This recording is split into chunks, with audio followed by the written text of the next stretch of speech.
গঙ্গাসাগর মেলায় পুণ্যার্থীদের জন্য এবার সুখবর। কথায় আছে, সব তীর্থ বারবার, গঙ্গাসাগর একবার। তার অন্যতম কারণ অবশ্যই যাতায়াতের হ্যাপা। তবে এবার আর কোনো হ্যাপা থাকলো না। খুব সহজেই এখন আপনি পৌঁছে যাবেন গঙ্গাসাগর মেলায়। গঙ্গাসাগরে যেতে এখন মাত্র একটা টিকিটই যথেষ্ট। একবার টিকিট কাটলেই এখন আপনি হাওড়া থেকে এবং বাবুঘাট থেকে সরাসরি পৌঁছে যাবেন গঙ্গাসাগরে।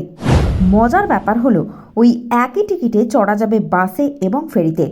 রাজ্য সরকারের উদ্যোগে হেলিকপ্টার পরিষেবা শুরু হয়েছে। কলকাতা থেকে গঙ্গাসাগর চাইলে আপনি যেতে পারেন হেলিকপ্টারের মাধ্যমে। আর এবার রাজ্য পরিবহন দফতর ব্যবস্থা করেছে এক টিকিটেই গঙ্গাসাগর যাত্রা। একটা টিকিট কেটেই বাসে এবং ভেসেলে চাপা যাবে। কিভাবে যাওয়া যাবে, কত টাকা লাগবে, আসুন জেনে নেওয়া যাক। হাওড়া থেকে গঙ্গাসাগর ভাড়া পড়বে 210 টাকা। বাবুঘাট থেকে গঙ্গাসাগরের ভাড়া পড়বে 200 টাকা। যাতায়াতের ফেরির খরচ পড়বে 40 টাকা আর বাবুঘাট থেকে 80 টাকা।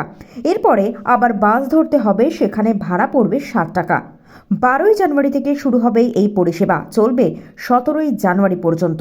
লক্ষাধিক মানুষের ভিড় জমে এই মেলায়। কাজেই রাজ্য সরকারের এই উদ্যোগকে অনেকেই সাধুবাদ জানাচ্ছে।